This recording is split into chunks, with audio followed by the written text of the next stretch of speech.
Isang magandang umaga sa bawat isa sa inyo, grade 7 students.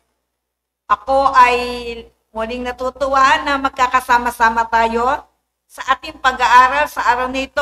Gayon din sa ating mga magulang at mga guro na kasama natin. Tayo ngayon ay magpapatuloy sa ating pag-aaral sa Module 1, mga angkop at inaasahang kakayahan at kilos sa panahon ng pagdadalaga at pagbibinata. Tayo ay nasa huling linggo at huling araw ng pagtalakay ng ating module na ito. Ang ating tanong ay ano ba ang inaasahang maipapakita natin sa ating pag-aaral at sa panahon ng pagtatalakay ng ating module 1. Ang sabi riyan, na isasagawa ang mga angkop na hakbang sa paglinang ng mga inaasahang kakayahan at kilos o developmental task sa panahon ng pagdadalaga at pagbibinata. Pero bago tayo magpatuloy sa ating gawain sa araw nito, magbalik-aral tayo. Nung nakaraang linggo tayo ay nagkaroon ng pagtalakay at pagpapalalim sa ating aralin. Ngayon naman, subukan natin kung natandaan ninyo ang mga pinag-usapan natin o naibahagi ko sa inyong kaalaman nung nakaraang linggo. Ito yung panuto mga anak. Ayusin ang mga letra upang mabuo ang tamang salita o tamang sagot sa gabay ng mga paglalarawan. May makikita kayong mga jumbled letters o mga scrambled letters at sa baba noon yung paglalarawan. Iisipin ninyo kung ano yung tamang salita o yung tamang sagot mula doon sa mga jumbled letters na yon. Umpisa natin, pero bago tayo mag-umpisa, maaari bang kunin ninyo ang inyong mga ESP notebook at ang inyong ballpen kasi doon kayo sasagot. Okay, nasa inyo ng tabi o nahawak nyo na inyong notebook at ballpen. Mag-umpisa na tayo mga anak. Number 1. Ito ang tawag sa bago o ganap na pakikipag-ugnayan sa mga kasikidad. Bigyan ko kayo ng ilang sandali para pag-isipan yan. Iyan ay aking nabanggit sa ating talakayan ng nakaraan. Sulat niyo na? Tingnan natin kung ano ang sagot. Pakikipagkaibigan. Iyan ang tawag doon sa mga bago at ganap na pakikipag-ugnayan ninyo sa mga kasikidad. Pakikipagkaibigan. Number 2. Sa pamamagitan nito, nakakalimutan natin ang maraming pag-aalala, takot at pagdududa at iba pa. Ano yung mga ginagawa natin o dapat natin gawin para kahit papaano mawala yung nervous natin, yung mga stress natin sa mga ginagawa natin? Naisip niyo na yan? Isulat niyo anak ang sagot. Tingnan natin. Maglaro at maglibang. Diba? Kailangan natin yan para kahit papaano, kahit pansamantala, makalimutan natin yung nararamdaman nating pagod, takot, pag-aalala, lalo na sa panahon ngayon. Number 3. Ang mga ito daw ay gabay sa pagkakaroon natin ng mabuting asal. Ito raw ay mga gabay sa pagkakaroon natin ng mabuting asal. Okay, nakuha niyo na? Tignan natin kung tama ang inyong sagot. Pagpapahalaga o values sa salitang Ingles. Yan yung gabay natin. Pag gagawa tayo ng mga kilos natin, mga desisyon, alalahanin natin ano yung values o yung mga pagpapahalaga na naituro sa atin ng ating mga magulang o pamilya. Number 4. Dapat panatilihin sa iyong sarili at sa isa't isa. Dali lang yan. Tignan natin ang sagot, mga anak. Tama. Tiwala. Ang tiwala ay dapat panatilihin sa iyong sarili. Magkaroon ka ng tiwala sa iyong sarili at gayon din, magkaroon ka rin ng tiwala sa iyong kapwa. Pero sabi ko anong nakaraan, may mga sensitibong karanasan o experiences ka na hindi lahat ay pwede mong sabihin sa iyong kaibigan. Kundi dapat sabihin mo ito sa iyong mga magulang o sino mo nakatatanda sa iyo na malapit at mapagkakatiwalaan mo. Last, number 5, ang pagsangguni o paghingi ng payo sa nakatatanda ay nakatutulong upang makagawa tayo ng maingat na blank. Ano kaya yung nasa blank na yun?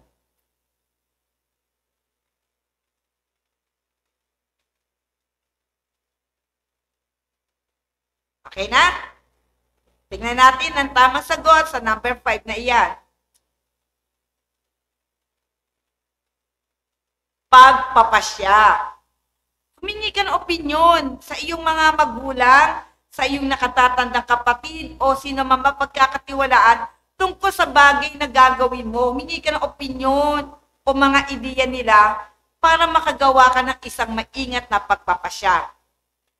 Umaasa ako mga anak na nasagutan niyo ng tama ang ating pagbabalik-aral. Ngayon naman, magpapatuloy tayo sa ating gawain sa bahagi ng isa-isip.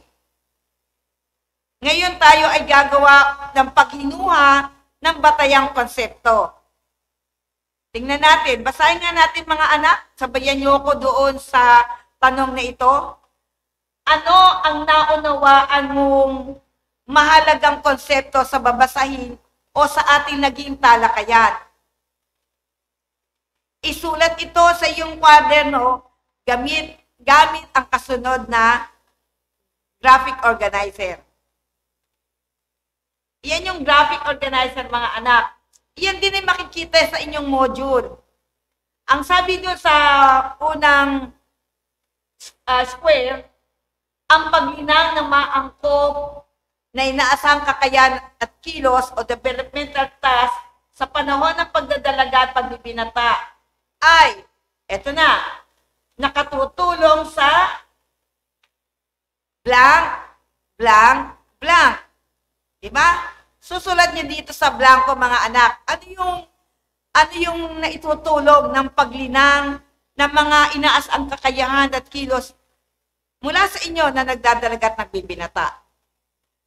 Sa ating napag-aralan, maging sa inyong module mga anak, kung babalikan niyo yung bahagi na suriin, mababasa at matatandaan ninyo, makikita ninyo at malalaman ninyo na marami kayong pwedeng isagot dyan.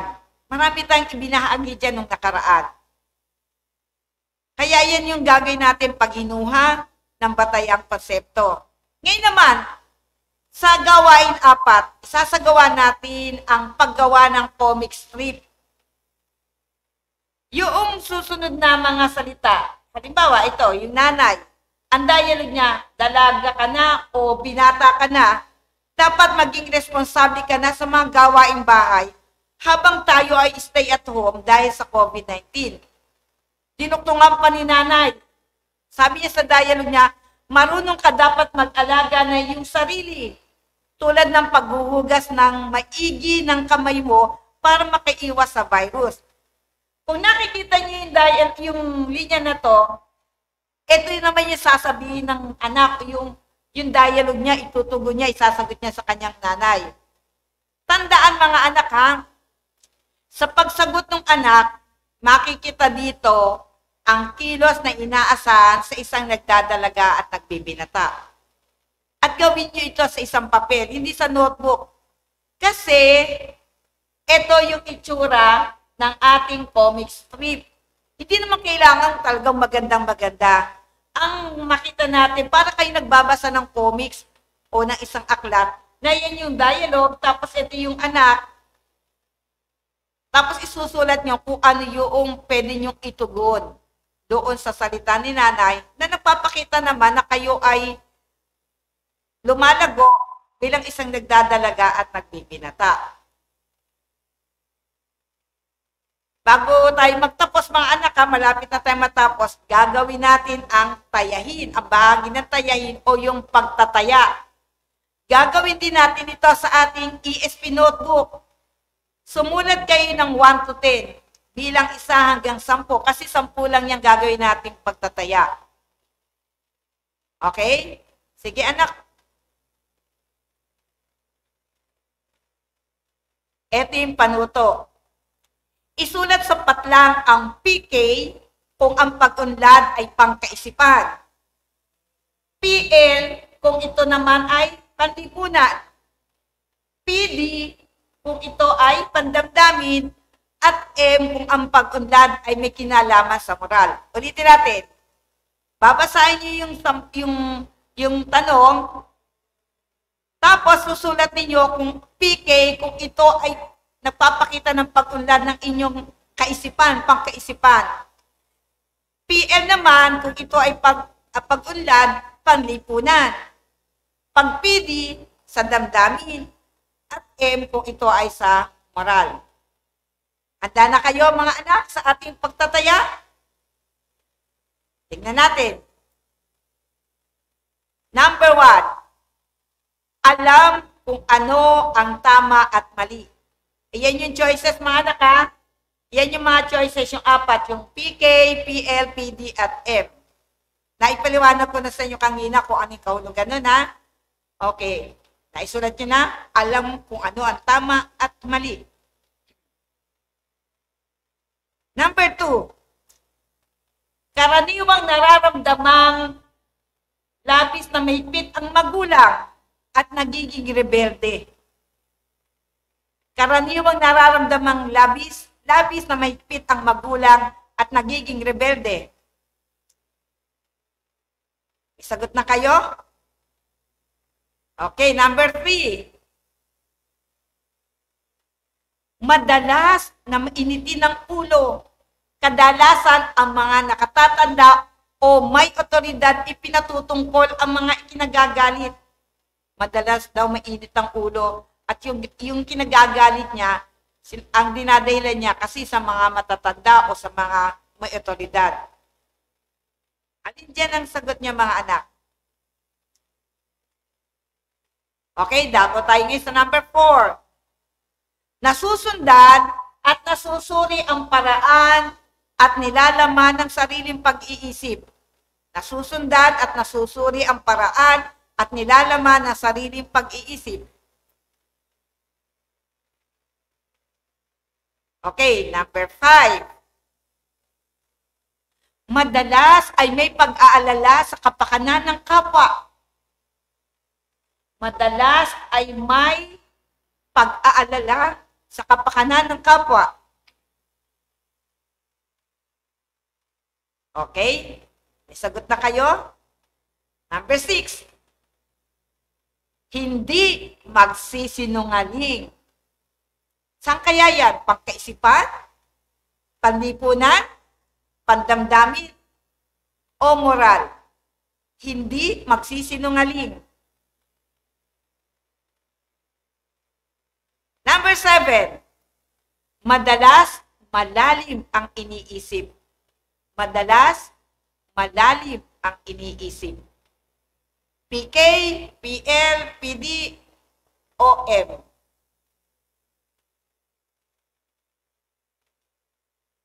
Okay. Number 8. Dumadalang ang pangangailangang makasama ang pamilya. Dumadalang ang pangangailangang makasama ang pamilya. Saan kaya yan? Pangkaisipan, panlipunan, pandamdamin, o moral? Dalawa na lang mga anak. Number 9. Nakapag-iisip ng logical tungkol sa mga konsepto.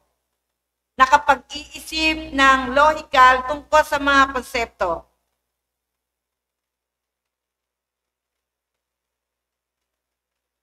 Okay? And number 10, nahihilig sa pagbabasa. Nahihilig sa pagbabasa. Saan kayang pagpunlad yan nakikita? Pangkaisipan, panlipunan, pandamdamin, o sa moral? Mga anak, ang mga sagot niyan o yung pagwawasto na gagawin ay gagawin natin bukas sa panahon ng ating follow-up discussion. Ang mahalaga mga anak, may sagot na kayo dyan 1 to 10 at bukas, bago kayo magpatuloy sa inyong discussion kasama ng inyong ESP teachers, ay ibibigay ang pagwawasto para sa 10 iyan na bahagi ng ating pagtataya.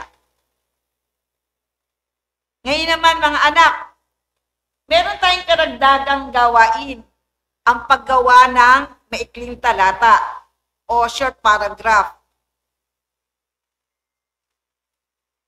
Gumawa tayo o gagawa kayo ng maikling talata o short paragraph tungkol sa mga inaasahang kakayahan at kilos tulad ng pagtanggap ng tungkulin sa lipunan na angkop sa babae at lalaki sa panahon ng lockdown dahil sa COVID-19.